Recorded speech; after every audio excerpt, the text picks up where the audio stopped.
Anyone Fish is back. Don't know if any idea what episode this is. Like fucking 30 or something like that. Maybe even more. But before we get into tonight's guest, we'll get some formalities out the way. Fish isn't ways.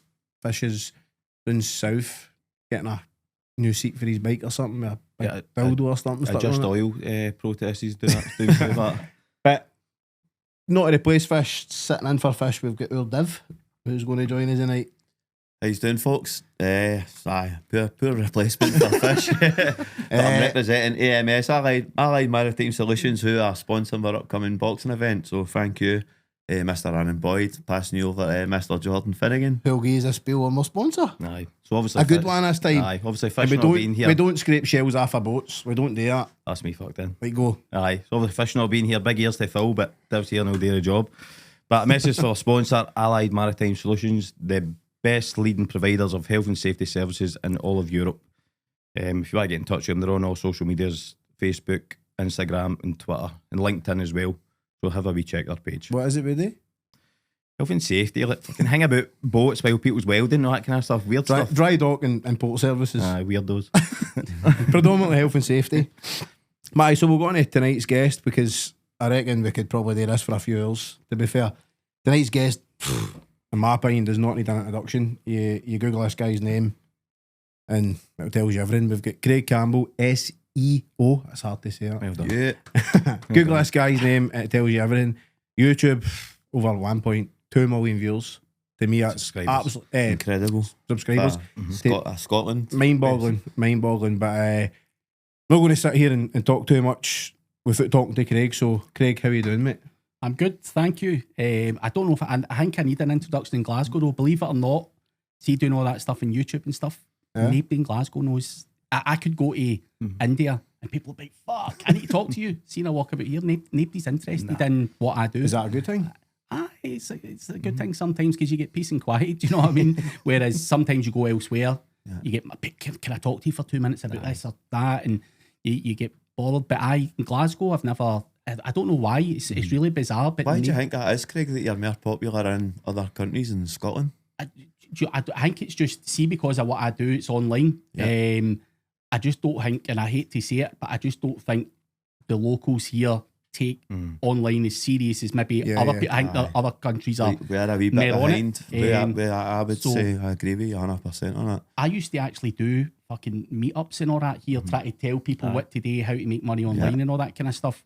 And like fucking 20 people and stuff would turn up, and you're bringing some of the best people in the world. And see if you took the people to America, thousands of people would go, and you're like, and nobody here just don't know. And a lot of business owners and stuff who would be the guys that would pay for these type of services, they don't get it either. See, just what you said, I'm a business owner, I run my own gym, and just what you said there, like, you're looking for somebody like yourself who knows about YouTube, knows how to promote themselves and ways about it. And for me, there's nobody about here. Like, until you, obviously, the boys told me what you do, and I thought, wow, I need to speak to this guy. Do you know what I mean? I need to actually get to know for any business though. Do you know it's incredible. It's incredible. You've got a gym, or whether you've got whatever. People search for that online, and there's money to be made. Do you know what I mean? And the big thing for me, even doing TikTok and all that locally, people are now switching on. You see people like doing a wee bit of affiliate marketing and making a few bob, and maybe making it a full-time job. And you see all these podcasts and all that coming up. But I've never really done a lot of the stuff locally. Just because I've always felt there's more money elsewhere as well. So you're just like, do you know what? I can't be bothered. I think there's for a certain market sort of thing. I think there's a rotten culture in Scotland. See, even if you put your head above the parapet and people see you try to do better for yourself, people don't like it. No, they don't. Like, again, I go anywhere else, they're like, "Oh, Craig, how you doing, mate? Fucking nice to see you. Fucking, do you want to come out for dinner?" Like here, they're just like, "You're a prick, or you're a liar, or you're a fucking crook, or all this other stuff." Like, they don't like folk doing well, so I'm a crook for what? For them money. Doing well for yourself. Try to put food on the table, like we're all trying to do. Do you know what I mean? Exactly. We're all doing it for a reason. Obviously, it is a bit of rotten. I'm not saying everybody in Glasgow's like that, but you know, all you have to do is look at TikTok and you see some of the people and they're getting hell for nothing. Do you know what I mean? Just guys going about doing their business and all that, and they're calling them this and saying their work shite, and You're like, why? There's Why are always you doing that? people try to debunk or criticise what good work that folk are doing somewhere, isn't there? It's I think that's one of the first time I'd seen you, Craig, is on TikTok, and if my memory serves us right, I think you were talking about, I know we've got a full another topic about this stuff, but see expired domains, and that was the first video I remember I seen of yours, and it was such a loophole in the market, innit? Aye, it's to put it in layman's terms for people like yourselves, right? If you've got, let's say you're starting your business, it's hard when you make up your own domain name and you've got to do this and you've got to do that. You're See if you looking can get a hold of a gym yeah. for a guy that's had a gym for 20 years and it's already got power and relevance, and I thought you're Like a going to give template yourself a to head work start. off of. Aye. You're taking advantage of that. They're bang on, because that was one of the difficulties I found when I was starting it. Was like, where do I go for here? Like, I want to start it. You've got the hope and the dreams in your head, but it's how to actually put it all in place. Aye. And you don't know what you don't know. That's the thing. When you start out in business, I started training from my car boot with dumbbells. How do you get taught these things though? Like, they don't obviously, teach it in school. That's obviously, the thing, you've got people like you, Craig, who are now here and doing that. Where does it start? How young should people start knowing this? Because see, if you went like me or an empty domain, I'd be like, what are you talking about? Aye, well that's the case for a lot of people. Do you know what I mean? How does that? Do you begin? Do you start teaching this young, or have you got to come out of school and go and pursue that as? You know Literally got to learn it for yourself. Like you could go to there are courses in university that will teach you digital marketing, but the problem is you've got AI coming out now and all these tools. So see what a uni teacher learned 10 years ago when he was doing it and what actually works now. Yeah. So fucking different. So even what you're getting taught in uni, it's dated crap. Yeah. So you need to literally go in and fend for yourself and blag it and listen to videos and watch TikToks or whatever. There's loads of guys out there getting free information away on these platforms. So the information is all out there. It's up to you to then put the hours in. And that the problem is for a lot of people, they've no got that attention span to sit and go, do you know what? I like this and I want to make this a career or whatever. I've had really shitey jobs when I left school. I've worked in fucking Burger King. I've worked in call centres. I've had all that. This is a tedious job doing online marketing. It's like repetitive fucking build. It's not the best job in the world. It pays really well, but it's repetitive. But I enjoy it. But a lot of people don't, and I think that's half the problem in Glasgow. Is people just they're like, I can't be fucking arsed learning this crap. Do you know what I mean? And I've got a lot of friends and stuff who can barely switch a computer on. But I get in very, very early when I left school. I left school in about 97, 98 or whatever it was, and it was just about that time where I had dial-up connection in the house and you could talk to birds and all that on MSN. So you were just like, this internet's fucking cool as fuck. Because like when I grew up, you had to chap your mate's door and all that, see if he's going to play and all that. 1980 I was born. 83. So mate, if you were going to meet your mates, you would say, we're meeting here, we're meeting at the fucking post box at 12 o'clock. And you were hoping their mum passed it on, because if you weren't, you were standing there yourself. It's fucking, it was grim. There was no phones, no nothing. So when the internet came out, I'm like, fucking hell, man, this is fucking brilliant. It was something unreal. It was like, fuck, even looking at your house in Google Earth and all that, you're like, fucking, this is crazy. But so I became a bit obsessed with the internet because of the way I was brought up, because we never even had mobile phones or fuck all. Do you know what I mean? It was fucking. You know what? I think that speaks high volumes of your character, because I remember when I was in high school, and I'm obviously 3 years younger than you. I remember getting computing. You were quite intimidated with it because computers were a new thing. Aye. And I remember going, I'm not interested in that. That's above my station. I was the exact And same. I'm even now. So see, like for a guy 3 years older than me to be doing what you're doing now, tip my hat to you, because I'm glad you brought it up, because see, when I was in school, computing and all, Mr. Clark, I hope he's watching this. No, here, you see, I used to get pop-up things on your computer screen. I never had a computer, mate. Sean, I'm still saying that. I lived in Sligo, man. To set me a TikTok up, sure. So this wee box that came up, and all you had to do was click it off. I didn't know that, and I used to click, like, okay, next thing the computer would be full of virus. He kicked me out every time I went into the computer. He just went, do you know what, mate, you just go crack on in our classroom. He stopped me from going to computing. I could have been sitting here like you right now. Nah, I would have. But that's an issue. Nobody in school, when I was in school, he didn't care about teaching me about a computer, so I blame him for it all. Mate, I had a similar story. Me and my mate, we were just picking classes to go in classes with each other. We picked fucking that computing class, and me and my mate could barely put the thing on, and we were tapping the button. We were fucking Press any keywords. and the cunt fucking flung us out into home economics, man. We were Cooking, I love that. I love that as well. See my banana cake move, telling you. And we're like, Yeah. and then now when I think back, yeah, fucking prick. I know. Fucking. Aye. But I didn't know what I wanted to do at school either. That's part of the problem as well. Your head's full of broken bottles, or mine was anyway. But I know I get into it very, very quickly and early, and I was just like, fuck, there's money to be made here. I ain't going out fucking doing these smelly call centre jobs. No offence to anybody wanting them, but what point in your life, like, how old were you at that point when you decided this is a thing for me? fucking about 20. So I get in. I started off as a web designer. I thought, fuck, websites and all that, it looks pretty good, but I was fucking dog shit at it. I'm not very creative. I'm that coding and all that. Aye. It's hard work, man, coding and all that. Sorry, right so, above my head, I have no idea what that is. I was trying to blag my way into it, and then I'm like, enough's enough, man. You're fucking dog shit at it. So I ended up getting into the marketing side, and found my feet and just bullshitted my way in, and it was like the Wild West back then, because no cunt knew what they were doing. So it was easy to fucking blag your way in and say you're more experienced than you were. So you were able to pick up clients and all that. And like I say, I built my own business, and I still pinch myself, mate, because when I go talking in the conferences and all that, I'm like, how the fuck did you get up here? You can't. You've just fucking blagged this whole fucking thing. Sometimes do you find yourself like you're learning as you go along with it? Now, no, but absolutely, like, see, for my first 10 years, I was literally just saying, I can do this, I can do that. That's the way I've been lately, with the gym and the boxing show and that. Now I'm a template to work off the first show, but see the third show, it will run a lot smoother. The first one, it was like, oh, jeez, it was all over the place. But I can imagine you having a similar mindset, like, right, I'll just go with this and see how it goes, and you learn on the job, and you pick wee things up with folk and stuff. The thing is, but you started, it was more not a passion, but it was a hobby to start off with, wasn't it? And then you seen how much you enjoyed it, and transitioned into doing it for full time. Because I had another job actually. My mate was digging up roads and all that. So what he had is I don't know the names of these things, but the thing that fucking dug up the concrete. And I was the plonker. And I was the plonker that was the fucking scoop it out with the spade. Whatever that guy's called. Mate, and I remember lying in my bath one night. I couldn't move. I had things, bones or muscles probably that I didn't even know existed. About 10 years from now, Craig.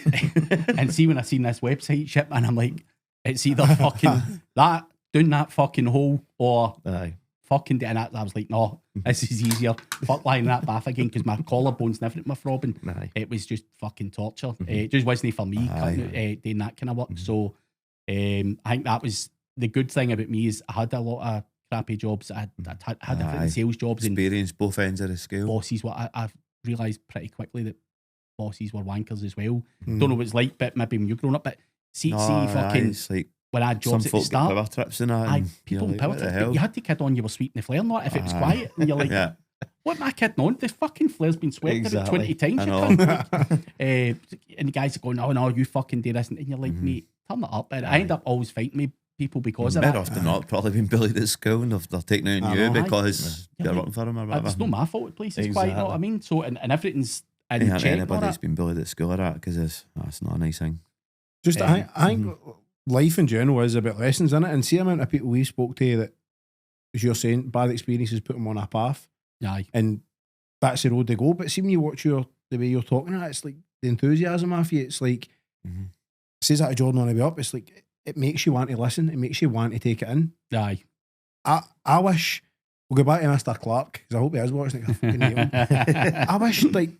I wish he was like that in school. Like, if they were like that in school, it might have drawn people in to go and do something else, or go down the path that I always knew what I wanted to do in school anyway. But there was, as you say, people haven't got a clue what they're doing. I think if people just show a bit more, like him kicking out with boys out of class, what good's that MD? Would you want to hear how somebody's described one of your seminars?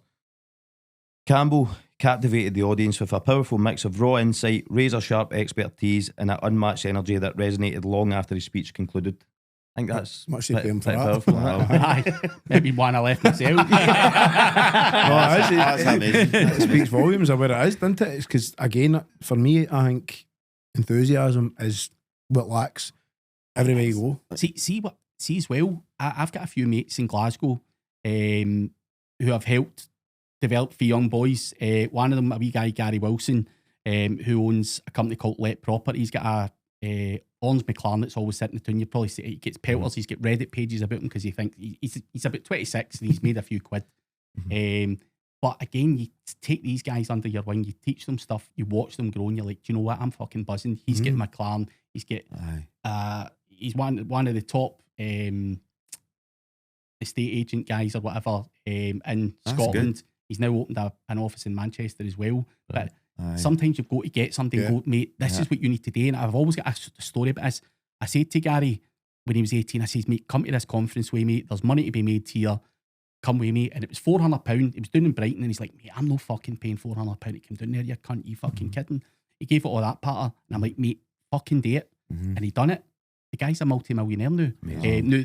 No, just gone to that conference, made them millions of pounds, but gone, the connections, the seeing how other people are making money, you're going, yeah. And it's all about taking inspiration. So if I see you and you're going, mate, I've got a new Ferrari and I'm doing this and I'm doing that, I'm like, I'm buzzing. I'm going, fucking hell, man, I'm going to fucking start copying what he's doing. I'll date mine way. I don't get, whereas other people are just like, you must be dealing drugs. Craig, can I ask you something on that? Like, would you ever consider doing like, I know you were saying you do seminars, but would you ever consider doing like a proper like workshop on it? I do that all the time. I do that online. In Scotland? It's online stuff, but online mostly. I do it. There's not, again, I tried to do it in Scotland. There's just not enough demand for it. I had people turning up that fucking were running homemade jewellery shops and all that kind of stuff.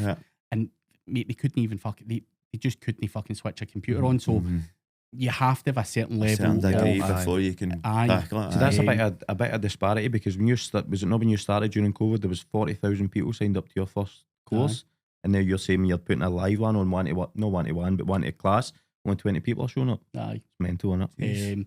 But when I turn up at a conference, I've spoken in front of 25,000 people. Is the biggest one. But you go to Dubai or you go to wherever, these guys are fucking hungry to make money. They'll invest in themselves, and going to these things cost people money.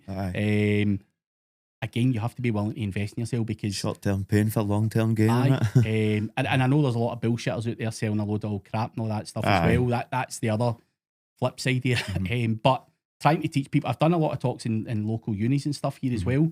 So I've tried to help the local people, but again, there isn't the hunger to do it, because I would do it. I make enough money now. It's about giving back and helping people and watching other people develop, and that's why I do YouTube, and it's why I talk at conferences and stuff, because I've had more dissolved companies than I've had successful companies. I've done every mistake under the sun. So you're talking for experience. So like you say, when you start your business, you don't know what you don't know. I didn't know anything about accountancy or finance or tax returns. I didn't know any of that stuff. And obviously you make mistakes, but also I've set up the wrong businesses and fucked it all up. Just it seemed like a good idea and it just wasn't for one reason or another.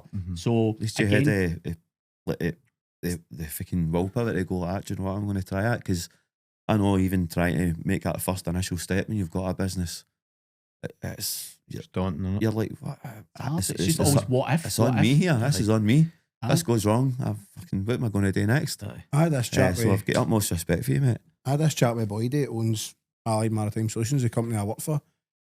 We were talking about how people would literally jump for a job for 50 pence an hour instead of sitting in the role you're in, learning it, mastering it, and progressing, and then seeing your salary rise or whatever. They would literally jump from a company for 50 pence and keep doing that to the max out at like £17 an hour. Listen, I'm not saying anything about what people earn an hour, but I'm seeing it so much amongst your group of people that people are literally just like, there's 50 pence an hour more, I'll go and take that, instead of just saying, I'm going to learn this, I'm going to become good at my job and get it. That's what you were saying there. Nobody's willing to invest in themselves. You've got to. I mean, see if you really want your boss or whoever to pay you more money.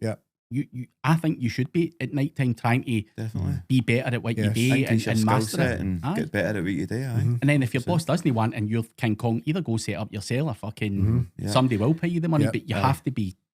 I don't know if you agree, but I think there's an element with the British workforce where it's maybe not that they take everything for granted, but it's if you expect everything. And like when you're in a job, you always think you should be paid more, rather than what you're saying is go out and learn more skills to earn, to make sure you're getting more. But We always think we're due more, don't we? And Well, the work you obviously teach people to drive lorries now. I drove lorries for years there, and it was always, everybody would always go, oh, go and drive for him. He pays 17, £18 an hour. And then you would be going, well, why am I not getting that money? Why am I not getting £18 an hour? Because you're just expecting to get the same money that another company pays. And then next thing you know, they're jumping out of company, and it's the same job for 50 pence an hour more. As you say, you're just expecting to have, not to be any different, just to be still a lorry driver doing the same job with the same skill. No betting yourself just to have more money because somebody else is getting more But you're money. expecting more holidays, more everything, more benefits, and that's the problem. Like, in my industry, we use what is called VAs, virtual assistants. So we've got the option either hiring somebody here, right, who doesn't want to turn up. Now, I've had a big agency, and one of the reasons that I ended up keying it up is I could barely get somebody to turn up 9 to 5 Monday to Friday, by the way, let alone have any skills. And what we would do is we would now hire a VA. So I can go to South Africa, for example, and I can hire somebody full time for £600 a month who are hungry and they've got that desire, they've got a better work ethic, and it costs me fucking 3 times less than it would here. So I can have 3 people for the price of one. So in the online world, you're just like, well, this is a no-brainer. So that's why people will use Indians or Eastern Europeans or fucking South Africans. And we use South Africans because they're native English speakers. So when you're doing stuff online, you need somebody, you can't hire an Indian to write for you. Of course. You know, it's no great, but using a South African, absolutely, they'll get better writing skills than me. So I wonder how the Scottish government could counteract that to actually get the Scottish people engaged in wanting to learn it. Like I know what you're saying, you could go and get somebody in South Africa for maybe 60p or whatever, and then in here you're talking, I don't know, £8 an hour. It's a culture thing, but how do they get round about that? I just think we've been swimming in that water too long now.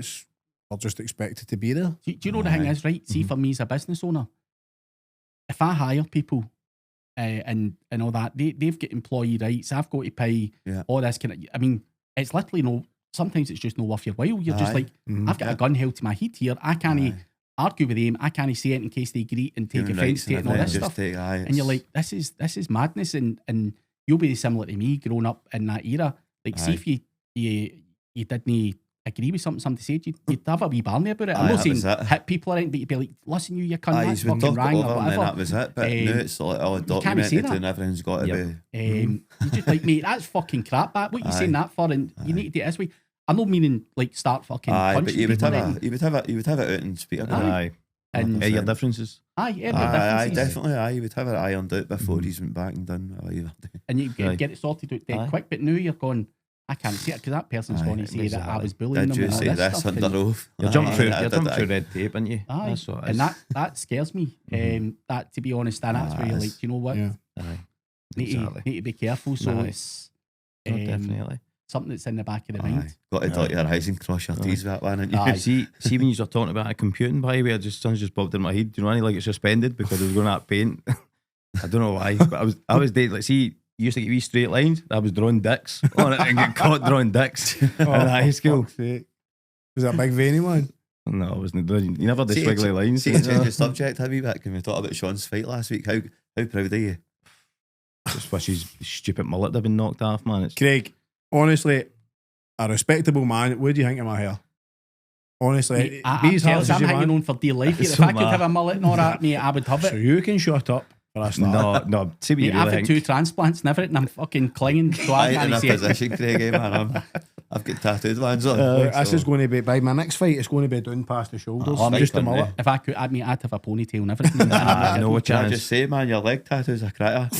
Anyway, and I wanted to make a comment. See, just as a wee gesture towards you boys, tonight, I've got a surprise for you. Oh, fuck. I've got a surprise for you. Right. Done a tattoo on myself before I came up. Where? Get the hell down. My nail in the fish is representing. What? You like it? I can't see it. No real what is it? Mate, I can see the fucking. Mate, I can see the sticker. I know it's got an outline on it. Yeah, it's got an outline down there. That's real. I'm not touching that, man. No. Have you got one in your penis? Oh, jeez, man. Is that actually real? Aye. Fucking hell. You done it yourself? I done it myself. I've got a tattoo gun now. He's done the majority of them himself, to be fair. Aye, I know it shows. I can't show you if the shorts up.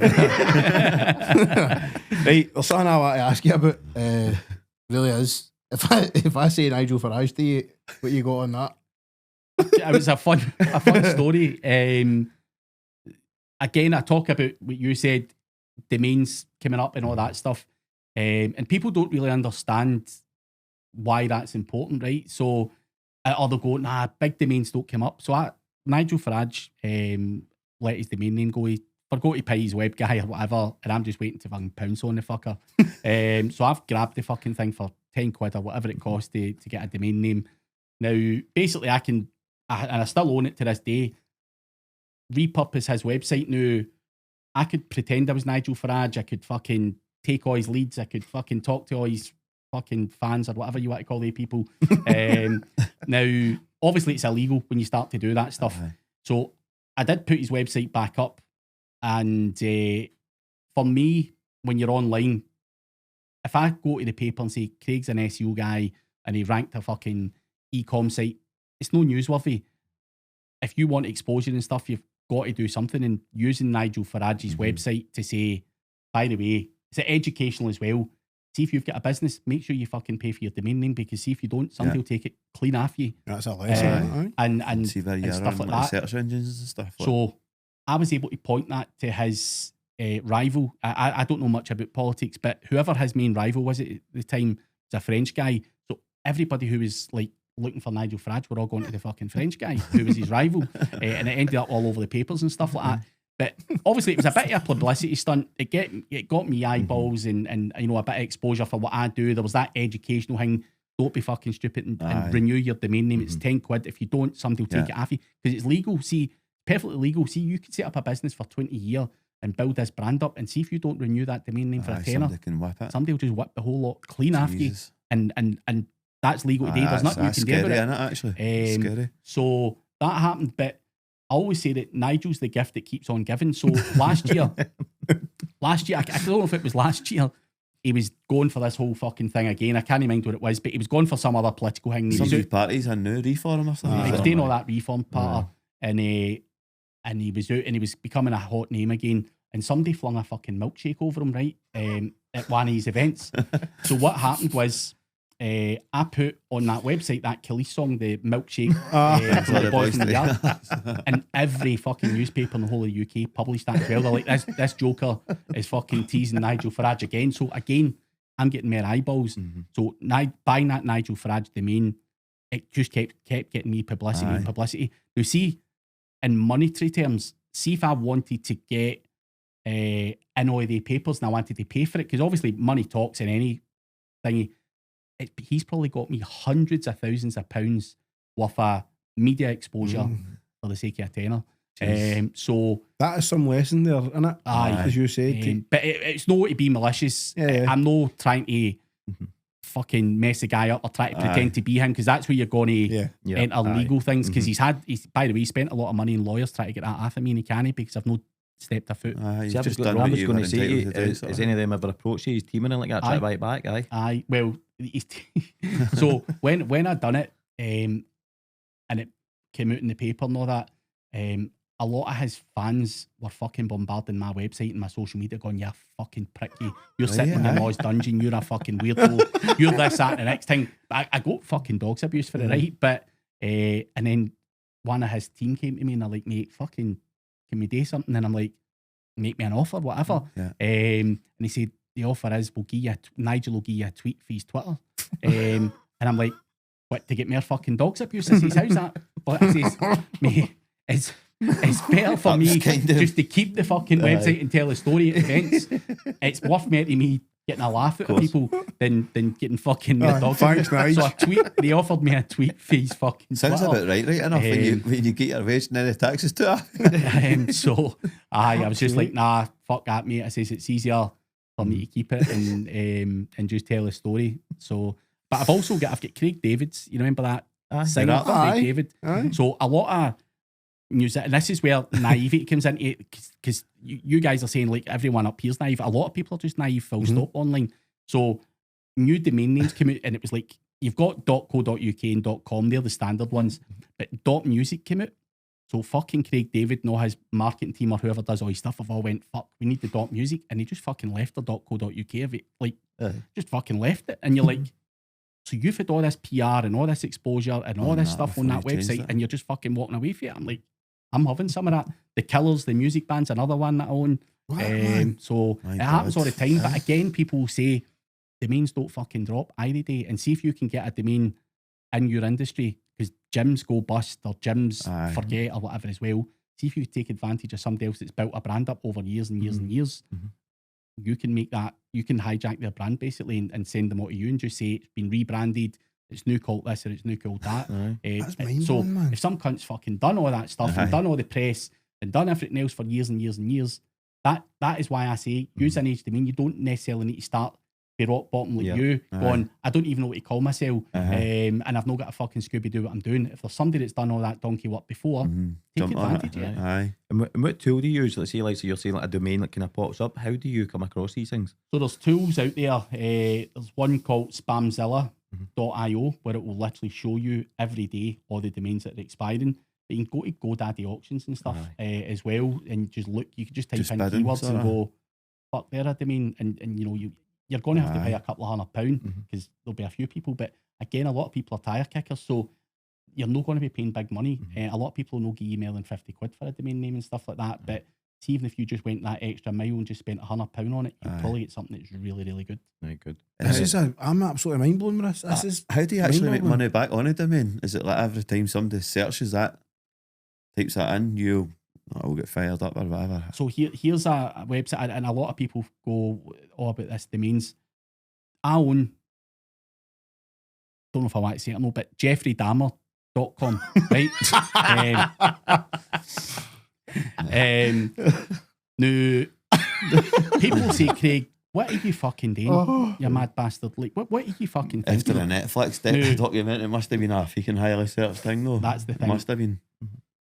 I think the stats were 9.2 million people a month search for that guy. Now, people are fucking weirdos and they like all that stuff. Jeez. By the way, I own fredwest.co.uk and all that as well. I watched that documentary on Netflix. What a fucking wolf, man. But terrifying.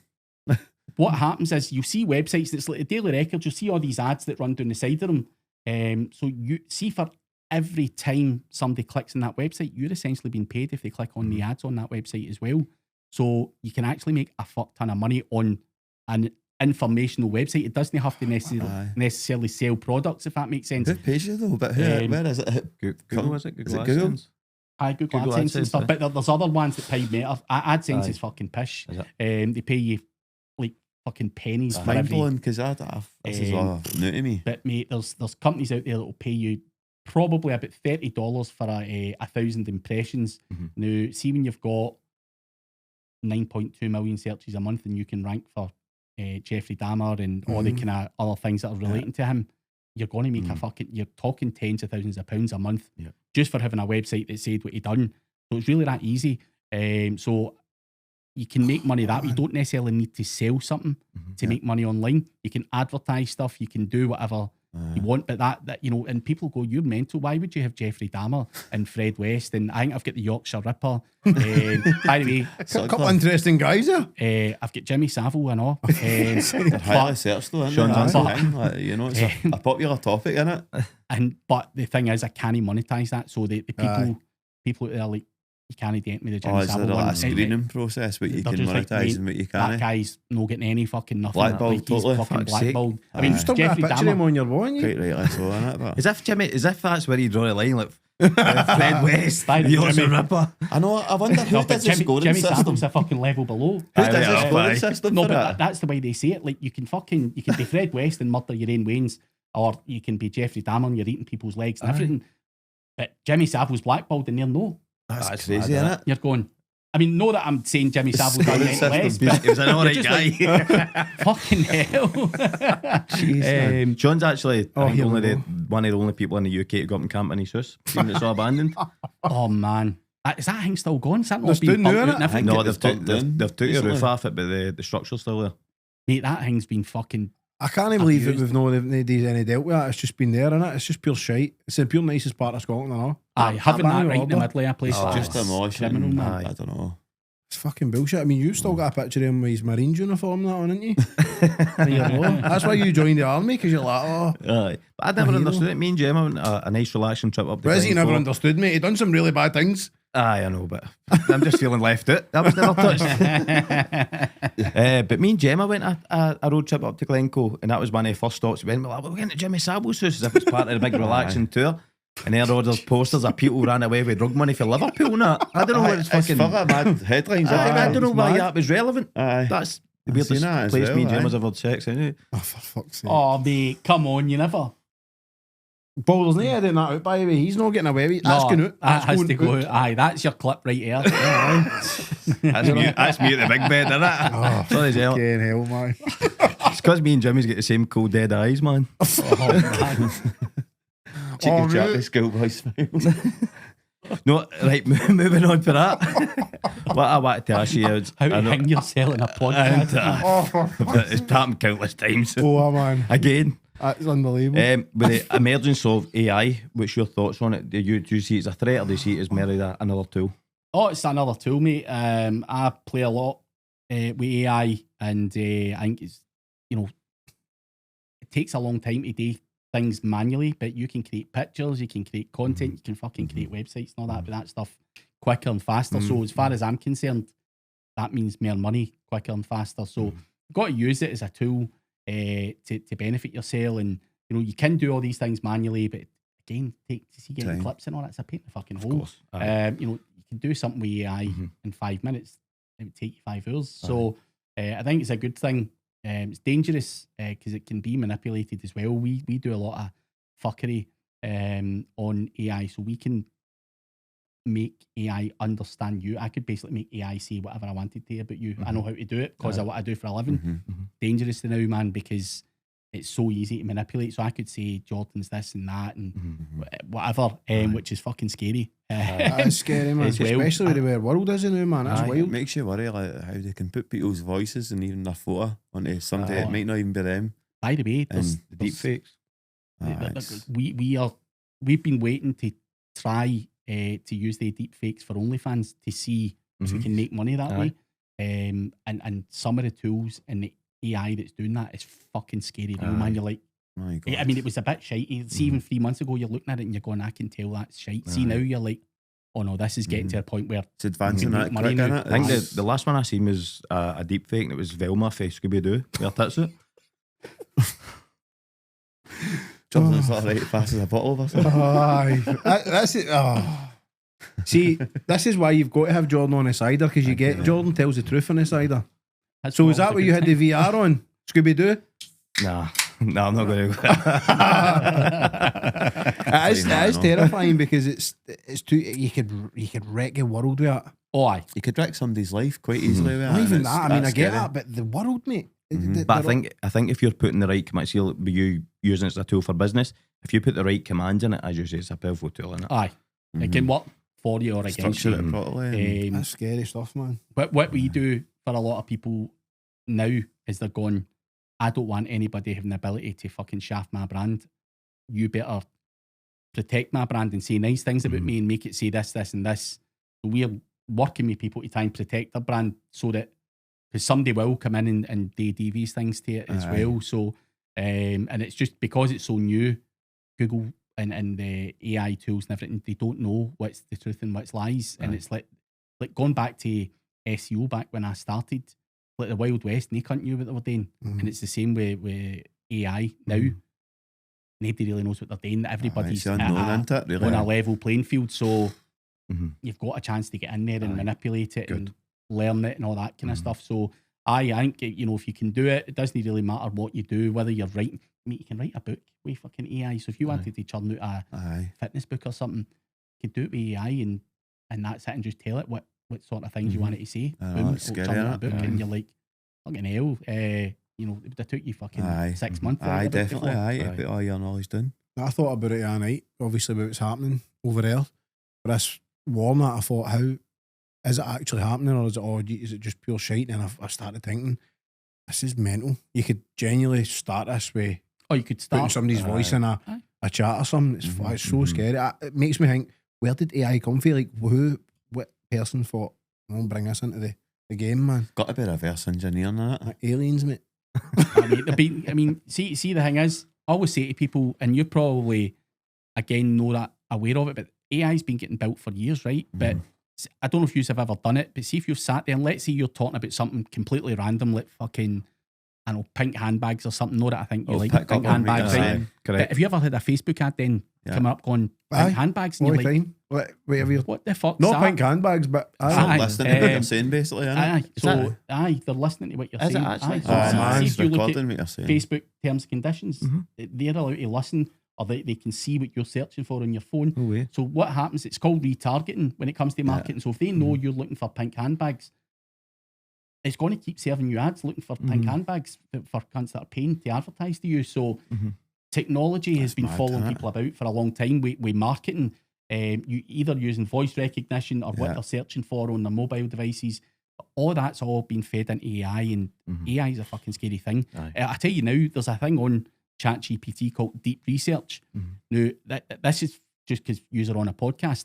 Now, I never really mention much about my family or anything online. Just you want to try and keep that kind of stuff private. Now, I asked it if I've got a son called Charlie, and it went away, and it's like, we're not sure if it checked a few sources, and it's like, we know he's got a son because he's mentioned it in this article or that, scary, but we don't know if his name's Charlie. And then it came up, you go to deep research, and it said Craig absolutely has a son called Charlie because he mentioned it in these 3 podcasts. So see, even what you're saying in a podcast is getting picked up by AI. It can read it. It's reading the transcription. It's constantly growing in it as well. It's the database for it's constantly growing. See if you were to joke Expanding about, all the time. Is Jordan, a fan of Jimmy Savile or something? See the fact that you even jokingly said that. See if somebody was to search for that in ChatGPT, would come up saying he is a fan because he said it here. Then what? The masses know. So sometimes you need to be careful what you're saying. Course, and even what you're putting out on Twitter and all that as well, because the AI is looking at everything you've got, social media, fucking transcriptions of podcasts and everything. And that is all then being fed in, and they're going to then say, that's scary. They're forming a picture of you, but they'll also be able to tell whether you're talking shite or no.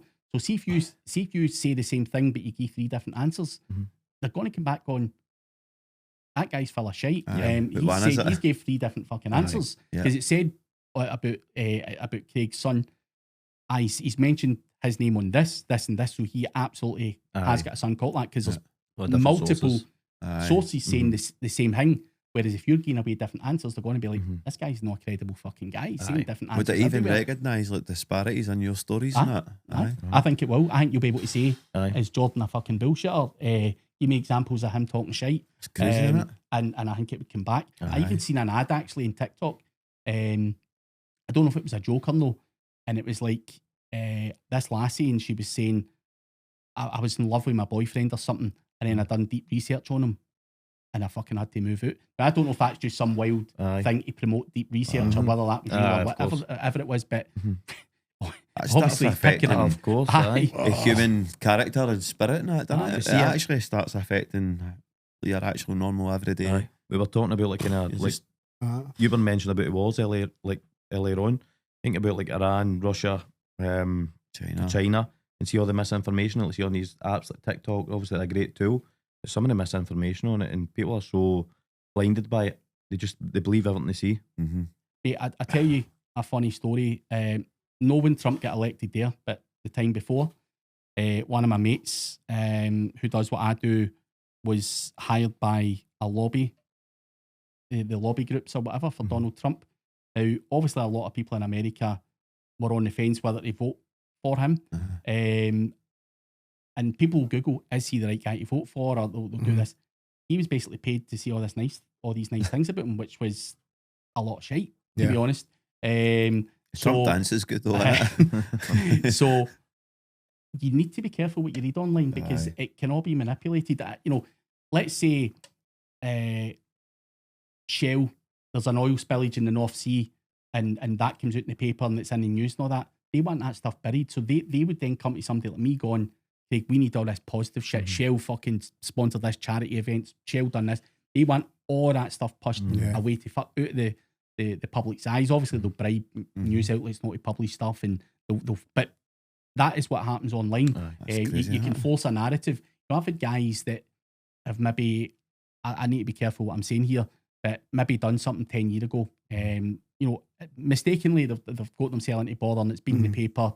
They've started a business, and they're like, Craig, I need that to disappear from my name because that's in the past. I get it. It was a wrong thing to do, but can we make that go away? And you can, but you've got to feed it something else, and it's got to be in a more positive light. And you can feed it like you're the best at this, and you won an award for that, and you fucking done a charity walk here. You feed it whatever you fucking want. You don't necessarily have to have done that. It's not that anybody's ever going to ask for proof. It's just taking it as gospel for whatever you enter. See if you're breaking search engine optimization down to a layman's term or somebody that's never sat in front of a computer before. So how does it work? Is it keywords on certain websites you use that bolts it right up to the top of the search? Or no, not quite as easy as that. But essentially for you, if you came to me going, right, I've got a gym in Glasgow. What do I need to do? I'm going to go away and do research and say people are looking for personal trainer, gym, whatever. And here's the amount of people that search for it. So we'll do that first and foremost. You've got to have a website that targets all that, but you've got link building, you've got PR, you've got to set up social media. There's just so many other things that Google look for. You've got to optimize everything a lot more than just sticking a few keywords on a page. Right. A lot of people think, well, if I just stick the word fucking Gym Glasgow in there and just keep repeating it, that's me. And you're like, well, if all the gyms would do that, if that was different the things case, trending at different times as well. People have got to read it. Google are looking at certain things. So if your gym page is shite and yours is good, and yours is the one that's getting read all the time, that's got better pictures and it's got a video and it's got information, you're going to rank higher than him because you've got engagement and you've got all that other stuff. So Google are looking at all that. So you've got to optimize for stuff like that as well. You can't just shove up any old shite. You've got to be engaging. And if people bounce straight off it, Google are not going to keep ranking that website. They're going to drop you to the point where you just get fucking flung off. So there's lots of wee different bits underlying. There's over 200 different things that go into ranking a website, but keywords is the one thing, but it would be misleading to say that's what it is. Because when I've said aye to that before, people are like, come back to me 6 months later, a fucking lying bastard. I've done this and done that, and you're like, oh no, but there's a lot more to it. I just didn't want to confuse the guy. So it's not quite as easy. Don't get me wrong, see 15 years ago, it probably was as easy as that, by the way, and I'm not joking. Because it's you could go and buy Gym Glasgow because the other cunt would have it, .co.uk, slap a fucking page up on it, and you'd be winning. You'd be going, fucking hell, it's that easy. But obviously, as time goes and the more competition comes, and as Google keeps changing everything, it gets harder and harder and harder all the time. It's like TikTok as well. A lot of people go on about TikTok and stuff like that. You've got to say the keywords. You've got to title your video with a keyword. But also the biggest thing is retention. See if you start off and you're waffling, and people bail after 3 seconds, they're gone, and your videos no then viewed. So it's all about engagement as well. So that's where you've just got to get fucking right into it and say what you've got to say and make it entertaining and funny as well. And we've all seen it. You've seen some of you've probably had kind of like acting in it a wee bit, like acting, like to get yourself. But you see drama and all that and controversial stuff on there, and people all fighting like fuck on TikTok. And I mean, I watch it myself. I'm buzzing. I sit and fucking get right into it. I could tell you people's grannies' names and everything. So you're watching that and you get engaged in it, you get fucking hooked on it, and that is why these people are getting their followers and their fucking engagements going through the roof, because they're mental. And sometimes when you're marketing, I'm not saying be mental, but you have to be creative. You have to do something different. If 5 of you are going to stand there going, come to me and I'll make you lose a bit of weight and all that, and everybody's saying the same shit. People like controversy, don't they? Like, we put a video up yesterday with Lewis. I don't know if you remember Lewis Wilson. And you see him talking about shiny cell, and it's done. I don't know. It's done like 40,000 views or something in a day. And people like all that.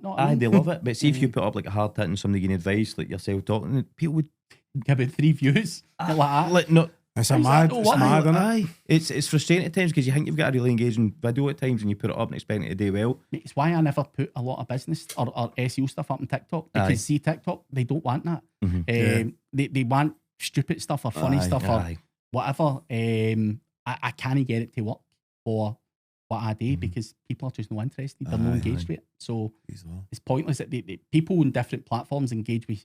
Like LinkedIn, for example, is a bit more professional. You want to talk to business owners and stuff. pages. You can't go talking about Cox and Jimmy Savile and fucking pumping cunts and Jimmy Savile's house and all that. I mean, that's just not the right platform for that. But you've done that on Facebook, and everybody would be laughing their head off. So I think you've got to play up to certain platforms as well. I think that's important. And but it's acceptable on certain ones, might not be on ours sort of thing, innit? That's why I think, let's see, you've got 1.2 million subscribers on YouTube. That I find it so hard to harvest subscribers as well, because people come on, watch a video for half an hour and then click off it again and they never click that subscribe button. Mate, trying to get people to subscribe is fucking tough. I said it to myself. Said it myself.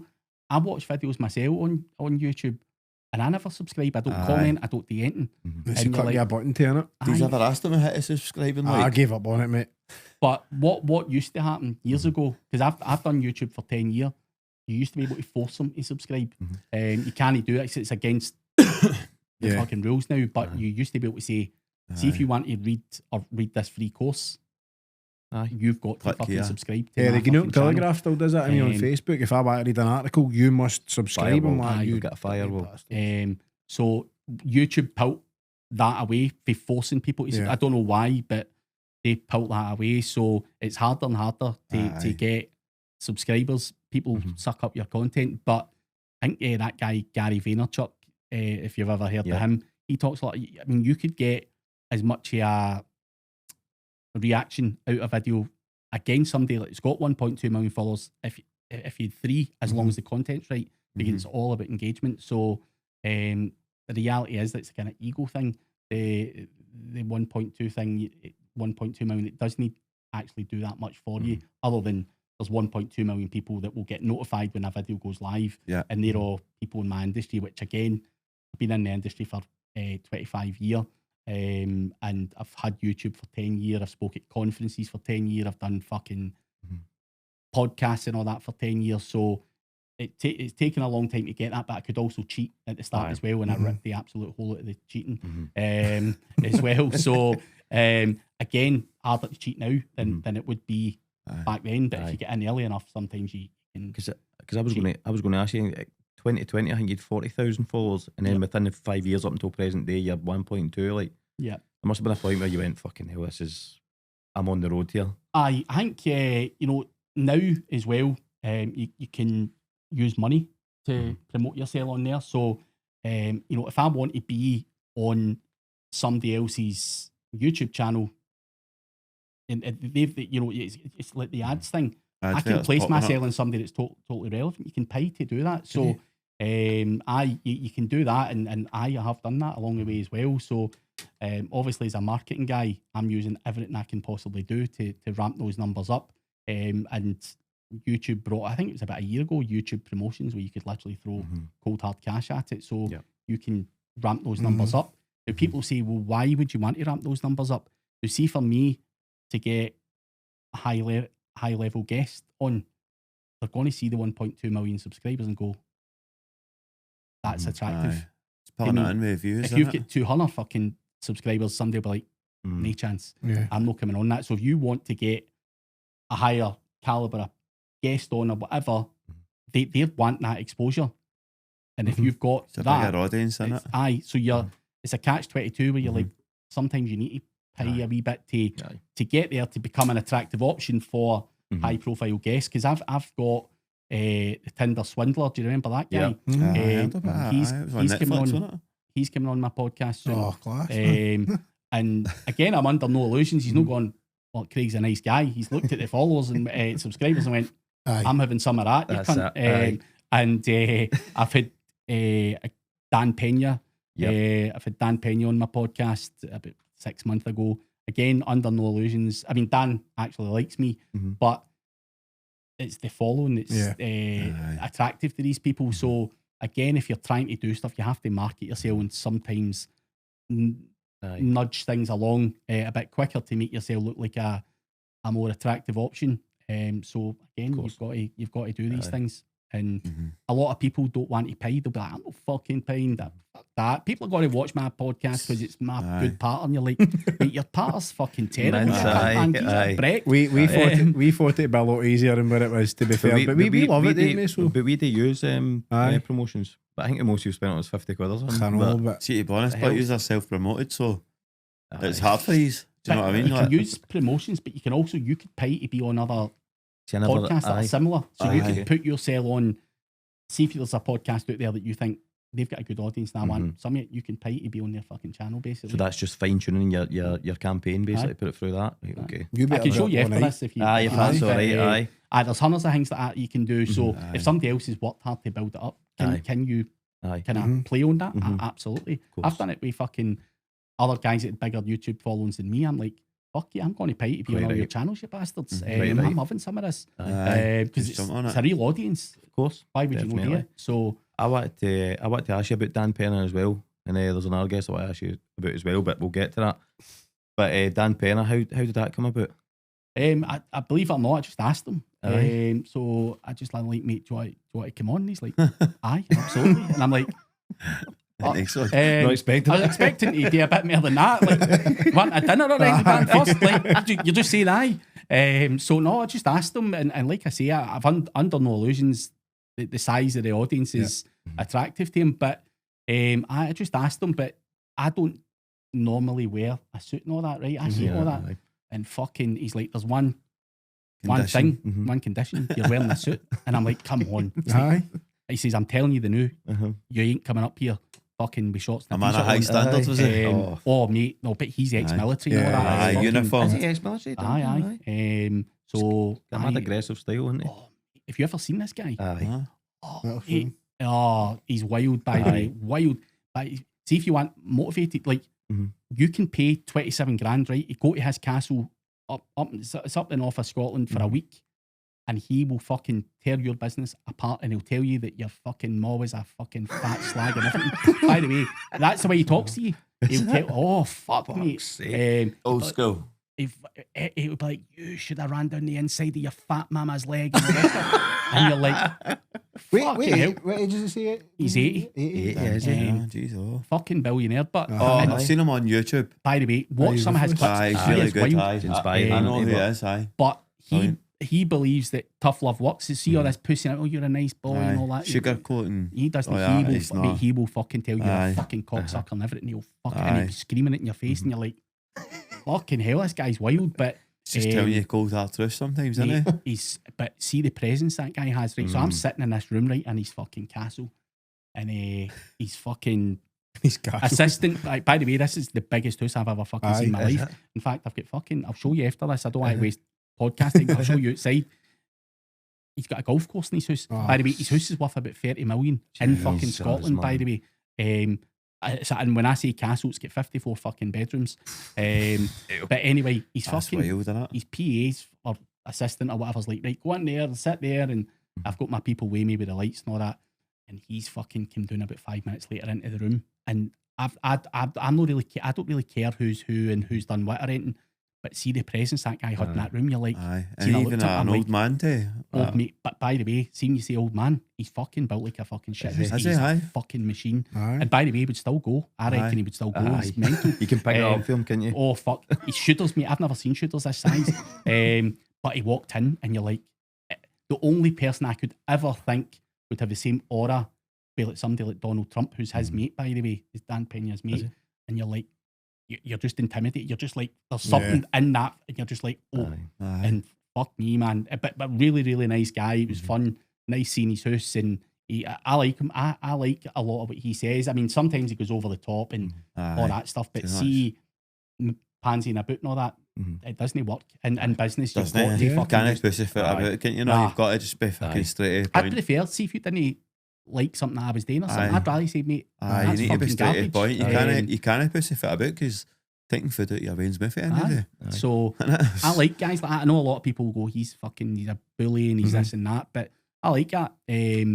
So he was an interesting guy, but mate, I'm telling you, I promise you this, the news. See if you start watching his videos, you'll get hooked. You'll be like, this guy's a fucking I've seen madman. a few of them. I have. And, But he said that his kind of business style was it was just his aggressiveness, wasn't it? Aye. Was it when did they go over to the UK and that was the aggressiveness he was talking about? No, so he started in the oil industry over in America. The only reason he came to the UK is because he's a big golf fan. And he sold up for 500 million. And well, he stays in Forfar, which is not that far from St Andrews, but he sold up for something like 500 million in 1984, which is fucking billions now. And he was a big golf fan. He's like, fuck it, I'm going to Scotland and bought himself that castle. And he loves golf and all that. Is that where you actually went? And was it up there? Jeez, oh. Mate, what a fucking... I've never seen a pad like this in my fucking life. It was like, have you ever been to Pollock Park? Yep. It's no, like, I've never been up that way. his grounds, it's like getting into fucking Pollock Park and driving up. I thought I was in Pollock Park, and there was fucking all these other wee buildings and all that, and it's where these maids and all that stuff, and you're like, this is fucking mental. It's like, his whole house What, is a Pollock throwback in Park. time, like the maids and stuff. Aye. What did they give you for your dinner? Fuck all, I got a bottle of water. I was waiting for you. Oh, it's devastating. No, man. never. I was hoping, or I would have took him out for dinner, man, to get more chat with him. But to be fair, he gave me about 2 hours of his time, and he was really good. But I think once he does that, he's off, man. He's no plan to hang about and that. So He's probably busy with whatever it is. He's got golf. a million things going on, probably. Did it feel sincere, but when you're talking, like, did he give you the pleasantries and that at the end of it, or was he just right out the door? No, he was nice, and we got a wee picture and all that, and stuff like that. But I tell you as well, he's a fucking motherfucker. I don't know if he meant this or no, but see if you're trying to monetize your video on YouTube, see if you start swearing and all that in the first minute, it gets demonetized. The first thing he says, he went, the fucking intro. Hey Craig, you're from Glasgow, aren't you? Aye. Nah, fucking, I was in Glasgow one night and some fat cow wanted to suck my cock in a nightclub or something. And I'm like, there goes my fucking monetization. My fucking arguably one of my biggest guests, and he's flung that. And I don't know if it was deliberate or no, but mate, I swear, watch it, and that's the first thing he says. Some fucking fat cow says she was bigger than the two of us put together. Fucking, and that's what his words were. And you're like, fucking hell, man. Cheers for that, mate. And then he started talking about fucking global warming was a lot of shite and all that, and fucking somebody, and mate, I get fucking things against my video going, there's under it will say there's global warming fucking messages on here and all that. Fucking It's ruthless, but he is ruthless, that guy. But why should somebody's opinion be took away just because they're know, exactly. not scared to It's speak freedom it? of speech, so you can say what you want as long as it's not fucking. If you're monetizing it and he's fucking saying it, I get it. Different ball game, a couple of fat bitches in Glasgow wants to suck my cock. I'm well spoken. I wasn't expecting a fucking, because he was a hero in my eyes, man. The hero's just fucking. Just don't expect that. You're not different for us at all. It's a good icebreaker, but mate, you're just like, fuck. But I tell you what as well, see when you're doing a podcast and you're having a bit of chat and every cunt's getting you can't get a word in, man. No. He just talks. And you're like, mate, I had 72 questions. Because, like, I don't know how you guys prepare, but you'll get a wee bit and you'll do something and you'll maybe jot down 10 things or whatever. Yeah. I'm like, this is fucking Dan Pena. And I don't know how quick this is going to go. I'm going to add 72 questions on the notepad on my fucking phone. 72. I got to ask 2 questions. Do you know he kind of gives off a mafiosa? I've only asked one. I've had to ask no. It gives that mafiosa or a half. Aye. Old school American general, innit? It's Honestly, just that's what it's. I've watched him a couple of times, and just the way he was speaking to people, and I'm like, if you were at war with him and he told you to do something, you would do it. That's what you would jump for him, aye. So see, you're talking about your engagement, your monetization for Dan Pena. You're probably, would you say, your next biggest guest for engagement? I don't know if it is or not, but Craig Whyte. For maybe the wrong or right reasons. Craig Whyte was interesting. It got a fair amount of engagement. I think within an hour of that podcast going live, it was in 20 different newspapers. All fucking promoting my podcast as well, but they were fucking. I mean, I grew up a Rangers fan, but the Rangers fans are like, yeah, this fucking guy, fucking kid's on, he's a Rangers fan, he's getting done in, and fuck's sake, that much hate, mate, fucking all sorts of hate. And the Celtic fans were buzzing. So that is terrible though. See the way folk go online, like to the extent they go to, and you think like you wouldn't talk like that, like if you were face to face, like scary. Jink, he knew it was going to go that way. It's terrible, isn't it? He must have knew. I genuinely don't. No, I genuinely don't. Like as I know something. I'm friends with his friend, right? and I've spoke to Craig multiple times out with the podcast. I genuinely don't believe he knew what was going to happen there. And, that's just my honest. I mean, if you listen to his book or whatever, intentions, didn't he? He's a businessman, right? And he has always bought distressed businesses. So he could go and buy, I don't know, a fucking food chain, right? That's got 40 restaurants. He will come in, he'll get it for peanuts, and you know what? He'll fucking bin 30 of them, and he'll keep 10 that work really well, and he'll build that back up, and then he'll fucking flip it on. But his thing is to come in and cut away the shit and deal with it as a business thing. So he came into Rangers, no having ever run a football club before, and his thing is he didn't realise how quickly there's like boardroom politics and all that in there. So when you walk in, even though you're the owner, people are going, he's staying. He's still staying. got to be percentage of votes casted, and you've got to win so many. And we've not got enough money to get rid of Ali McCoist because he's on a fucking 4-year deal and he's on 800 grand a year. And by the way, if you don't like any of this, we're going to basically make it a rough ride for you. So when you're trying to come in and make cuts and board, do that, your board members are working against you, but then they're feeding stuff to the press, and the press are turning 50,000 fans against you, saying you're a fucking charlatan and all this kind of stuff. And I genuinely believe the guy was done over. And I think, he never ever came in and said, I've got 100 million that I'm going to throw at Rangers and make them a big club. He just went, I'm going to come in and I'm going to fucking sort this fucking crap out. He never said anything like, I'm a multi-billionaire or whatever. Basically, he thought, I'll steady the ship, and then I'll get somebody else in who maybe does have funds. We'll sell them X amount of shares and we'll go for there. And then that's it. So he's trying to use his business brain, but trying to use a business brain where football is obviously a passion for a lot of people and they don't really care. David Murray was losing money after money after money, flinging money that he didn't have against it, and that's how it went tits up. Celtic, on the other hand, they've run it, as a business, and that's where I think the differences lie. And I think Craig Whyte never had the opportunity to come in and make his mark because he had people working against him, and that Charles Green were trying to steal the stadium and all that off him. Some of the stories tell me it's beggar's belief how it worked, but he was painted to be the bad guy in it all. I kind of got a downfall, didn't he? He was kind of left out hung to dry, sort of. And they took his fucking house off him. He froze all his bank accounts. And by the way, he was never done with it in the court. That's terrible, he was hung out to dry, fucked, and had all his stuff taken off him. Now, luckily, he had money elsewhere to defend himself. Or he was going to prison for that. It is terrible. See, as a fan of whatever side of the divide you're on, you jump on and you jump in the bandwagon and you have a slag and you roast the person and that, but see, at the end of the day, you don't realise still a person. And like you said, their house is frozen. But clubs that size are businesses, no matter what you look at it, aren't they? People's lives are affected big time, even big businesses. Because it's not just a football team, it's a life of folk, they're massive, well, they're global, aren't they? I mean, so he'll probably never be able to walk down this. That's a sad thing. I mean, if he was to walk down the Pays Road West, man, he'd be dead. That's sad. It's sad. It's he's portrayed to be a fall guy for the downfall of Rangers when probably, like you said, they had the best interest at heart and he was wanting to do well, and then get in a position where somebody who was in a more stable footing could take the club forward. I think with things like that, people probably need to go in and watch that podcast with you and him. Definitely. Even if you read his book as well, his book is into depth because he's never really spoke about it publicly. I think he done one BBC interview before he done my podcast years ago, but people always twist it, and I'm like, I'm not going to twist it for me. I want to do a podcast because I'm interested from a business perspective, why you would take that chance and how you were going to monetize it, how you were going to pay off the debt, and all. Because just from a business perspective, I find all that kind of stuff really interesting. And he'll talk about, I sold the season tickets for the next 3 years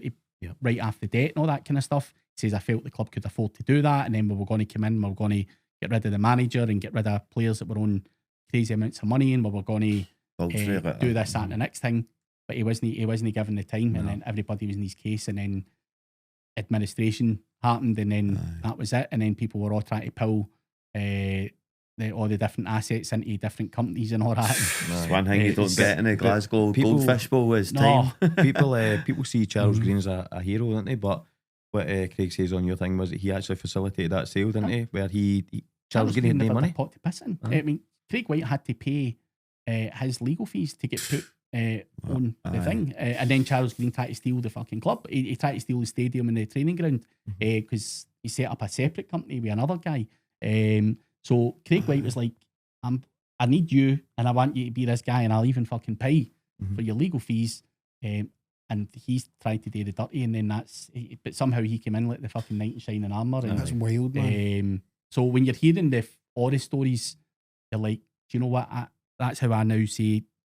I mean, I don't know what's what or whatever, and I've not heard Charles Green's side of the story, but I'm like, nah, why would Craig Whyte lie about that? Like, no, of course. It makes perfect sense what he said, and he just went, I would never get involved in a football club again, ever. Just it's the politics, all the other stuff, the fan base. It's not a business. It's more than that for some people. It's for life, innit? Especially if that's your first club you're going to Rangers, as I say, is a global club, but it's not just a club, it's people's life, innit? Aye. And you'll not tell them any different. Nah, that's it. And he just didn't anticipate that. And I think it's one of those things. We all make mistakes. You walk in going, fuck, you know, I'm a childhood Rangers fan, and it would be great to have hung on them, but then you walk in, you're like, oh shit. And I think he knew very quickly when he was in there, he's like, oh shit, I'm in fucking trouble here. Like, I'm not just walking in here and going to start swatting everybody about. That's just not how it works here. See, we're talking about obviously football, one form of entertainment. We're talking about another form of entertainment, movies, or TV series. Participate. What about Craig? What about if I say psycho sex dolls, stunt dick? Something like that. I've been dying for this. We need to know this. I could show you. I've got my fucking catheter here. But no. So I was in another thing called Crime Lord before that. It's the same guy. So done this. I'll tell you. I'll go back a wee step actually. Right. See, he advertised online. Right. I was trying to get something called a knowledge panel. Now, you will be like, I don't even know what that is. It's a big thing in Google that fucking tons of pictures and all that. And I'm like, I need this fucking knowledge panel. How do I get on there? So this tool kept coming back. It says, right, you need to have a website. You need to be on fucking Amazon. So I had to do a wee pishy fake Amazon book to become an Amazon author. So I've ticked all these boxes, and this fucking knowledge panel wasn't coming, right? So I'm like, and it's like, it goes back to how I am as a person, right? I'm like, I'm not fucking geeing up. I need this fucking knowledge panel. What do I need today to get on here? And this fucking IMDb thing kept coming up. And I'm like, what the fuck's IMDb? Like movie files and stuff. Aye. So I've been on to IMDb and I'm like, how the fuck can I get my name on here? Fucking, you need to be in a movie to be in it, basically. Fucking hell, man, how am I going to do this? So I've put my name in to IMDb and it came up and it said, there has been a Craig Campbell who's no claimed his profile, who was in some porn flick in 2009. Now, I've been like, claim this profile. It's asked for my fucking passport and that. So I've uploaded it, right? And I can even show you this. I've uploaded the fucking passport and it said, this is now your profile. I'm like, fucking yes. So I put my face on there and I put the wee blurb on. Craig's a fucking well-known fucking SEO guy, does a bit of acting and all this pish, right? So I've been like, fucking hell. So I've got this, and this knowledge panel's popped, and I'm like, you fucking dancer, this is what they've tricked my way onto IMDb, right? So that's one thing. And about 3 months later, this woman gets me on Facebook. She says, "Hi Craig, are you an actor?" And I'm like, "Who's asking?" She went, "I'll tell you what it is. My husband's got the same name as you, and somehow your face is all over his IMDb." And I'm like, fucking hell. So I blocked that bitch, right? I'm like, fuck this. And I'm sitting to myself going, what am I going to do? I've not been in it. Like, if they say that's not the right guy, my fucking knowledge panel's gone, you right? need to go and get a movie. So, anyway, I went through and I went to Taggart and all that, right? And it's got like Boy B. Go to my IMDb and check. It said Boy B and Taggart, and nobody knew who that actor was. So I went and said that was me. So it said I've been in Taggart, Hollyoaks, River City. So I put in 3 or 4 different things. And it's all stuck, by the way. Anyway, so another 3 months goes by and I'm sitting and fucking this guy messages me. He says, "Hi Craig, are you an actor?" And I'm like, "Mate, no, this fucking part again." I'm like, "What is it? Who are you and what do you want?" And he went, "Man, I've been watching you on YouTube and all that, and I'm a fucking film director for Glasgow, and you've got the right look with the tattoos and all that. I want you to be in this fucking crime series." And I'm like, this is going to be a fuck. Because I told a few of my mates, No way. I'm like, this is one of the pricks that fucking mind her. I says, mate, come to my office and we'll fucking talk about it then. So he came to my office and he's talking away and he's like, I want you to be in this fucking thing. He says, you've been in Hollyoaks and all that stuff. And I'm sitting there going, I've not been fucking anything, by the way. I've never acted in my puff. So anyway, we agreed it and I went down and I done the day's filming and all that. He's like, fucking legend. Were you and all acting? That. Aye, mate, I was in the fucking thing. How'd you find It's on that? Amazon Prime. It's on Amazon Prime, right? But the guy's like, mate, that was fucking brilliant. He says, I love you and all that. He says, you don't give a fuck. And it's not because I'm acting. I've done YouTube, I've done I don't care about cameras, right? So I would consider myself to be fairly natural. And he went, do you want to be in the whole fucking thing? I'm like, fuck it, why not? So I'm in this whole fucking thing, right? But anyway, filmed it. It was over like 4 or 5 days. And there was this scene. I had a 21-year-old bird in it, a wee Polish bird. And we were doing this scene. She was an OnlyFans bird. And I was her fucking pimp, basically. and I was promising her that I'd get all these videos and all that made for her, professionally done. And it was fucking me and my mates and all that with fucking shitey cameras, fucking goofing about. Mm-hmm. And she's getting fed up with me and all that. But anyway, we end up fighting, but it was a kind of wrestling kind of thing. And fucking her legs are all wrapped around my neck and all that stuff. And fucking all that stuff. And I'll never forget, her legs tasted like coconut, by the way. I can still taste them now. Anyway, so I've just went home, I've been up the road and fucking, it's came out about 6 months later and I'm sitting watching it with the missus. Oh no. And that scene comes up and she's like, what's this? I thought this was acting. And I'm like, yeah, it's acting. Mate, I was in the doghouse for about 2 weeks. Oh, no, I man. didn't get my dinner for about 2 weeks. But then he says to me, so his next one was that Psycho Sex Dolls. He's like, mate, do you want to be in it? Big part and all that. And I'm like, mate, I can't. Mate, I can't. I said, what's in it? And he went, oh, there's going to be these AI dolls and there's all these businessmen and they're investing in them. They're all fucking them and the birds are killing the men and fucking all this stuff. I'm like, mate, I'm sorry, man. My wife. I says, Didn't make my I get dinner away for 2 with that weeks. crime lord one. I ain't fucking. I've got a small part in that one, Psycho Sex Dolls, where I get killed by the dolls. But I'm in that as well. But I was only in that for about a minute or two. I'm going to be in the next one. He's got another one coming out. Good. Which I'm going to have a bigger part in. But it's none of this fucking dolls and all that stuff because I'm just like, I can't be that guy, man, because it's just fucking. It's just no worth the hassle. At the end, do you know what I That's mean? amazing, man. Absolutely amazing. So. Fair play for following it through. I fancy a bit of I'd acting, have been man. scared. Don't use it. I'm doing it. What would you do? I don't know. What role are man. you going to go for? Big Cunt and Nelson I biography. don't know a guy with a mullet. Big Cunt and Nelson biography.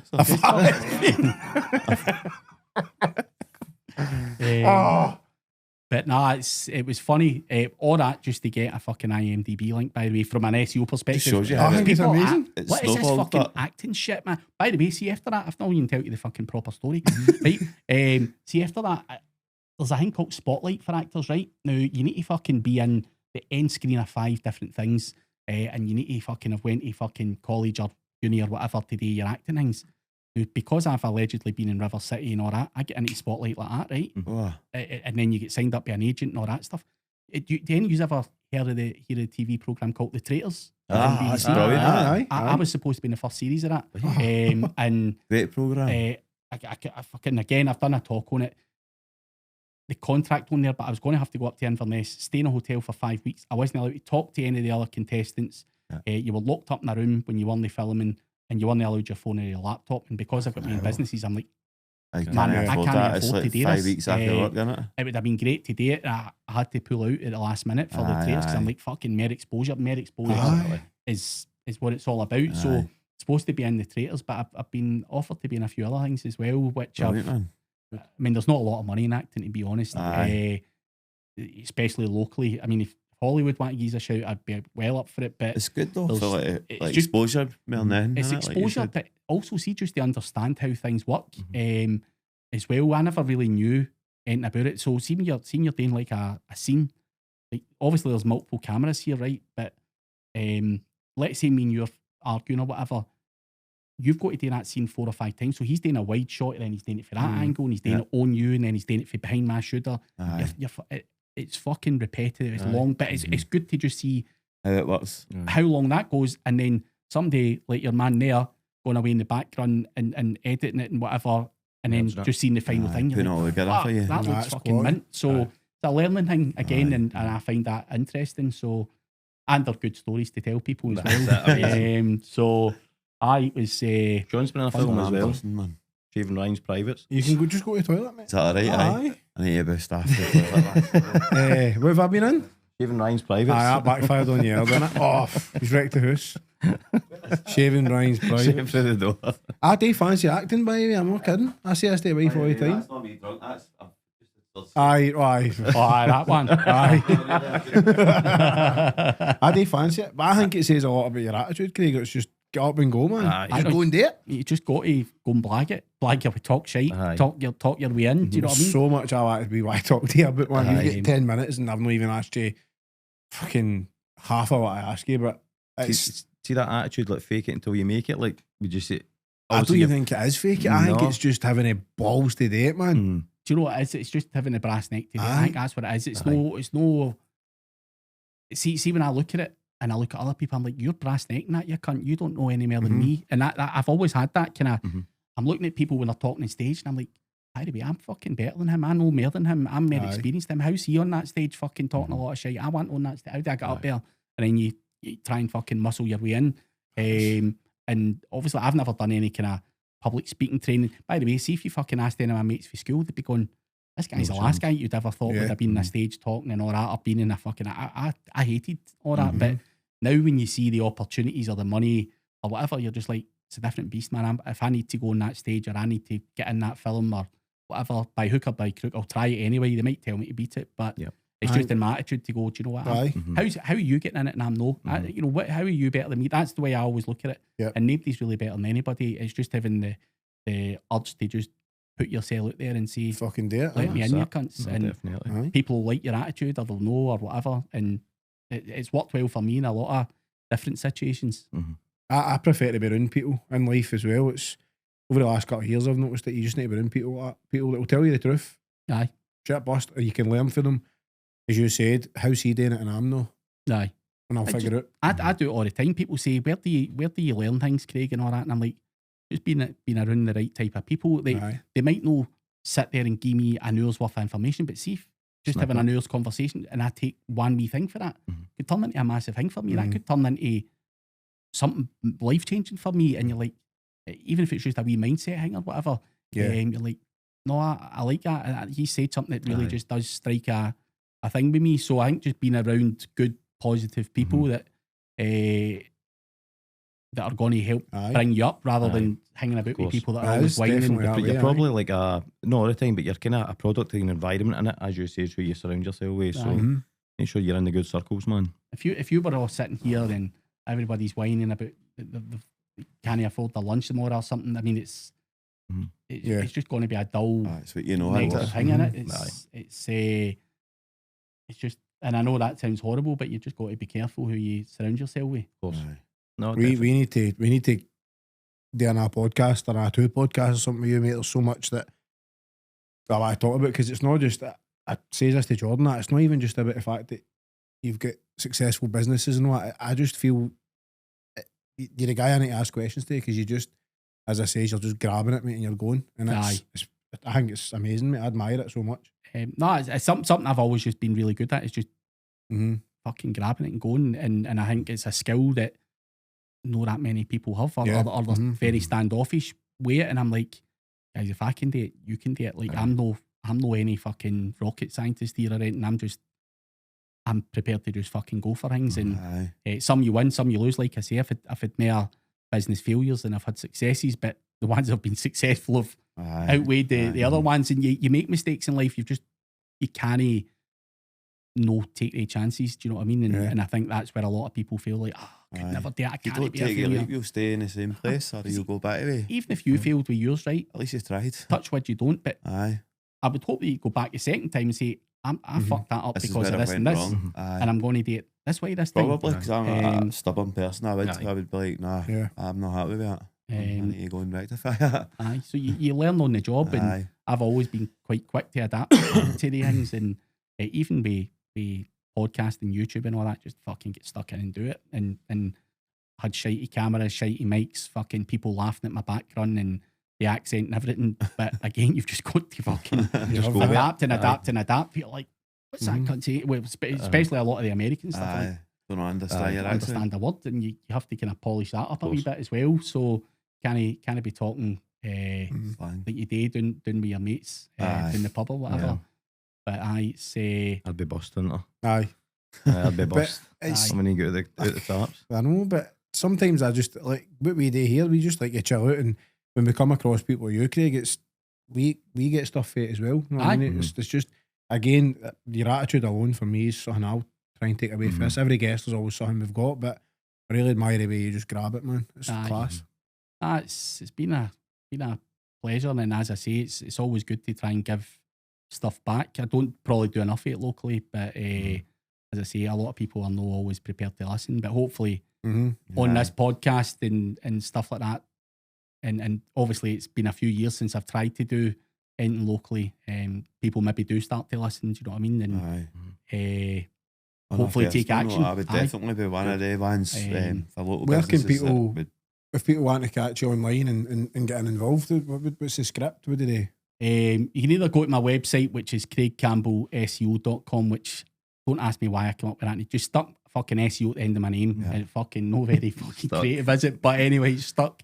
You can get me in social media or YouTube or whatever. There's a bunch of videos, podcasts, fucking there's everything on there, you know, whether it be Facebook ads, podcast fucking tips, whatever, AI stuff, it's all on there. So try and give away as much as I can on YouTube without people having to pay for it. So That's amazing. Aye. So that's it. And that was one of the first things I said to you, wasn't it, when I seen you? So I spent my full day doing is watching your videos And what else are you doing? wanking in between and all. No over you, Craig, but maybe it was one thinking of the about dolls. you. Aye, no, thinking about you. This is fun. It always happens when it's that interesting. We've got so, as I say, hopefully we can catch you again. When I check that. Because I've got so much I want to ask you, but Nah, we can do another one at some point if you Love want. it, man, aye. It's nice meeting you, mate, honestly. It was. is there any news to what I had before we finish? No, just thanks very much for giving us your time, Craig. Really appreciate it. And I'll definitely want to pick your brain a wee bit more if possible. Absolutely, definitely. mate. Absolutely. No, it was a pleasure meeting you, Craig. And I think as a business owner, you've blown my mind there a wee bit, just with different things that you wouldn't think of normally. Yeah, aye. And just speaking to you over that brief time there, it's went, well, there's more to us and what you perceive. So it'd be good to obviously sit down with you boys again and talk about a few things, hopefully. Aye, it's been a pleasure. Absolutely. So just a big shout out to Allied Maritime Solutions for continued support and sponsorship, and of course my Guinness Fitness for just loving us, man, loving us for what we are.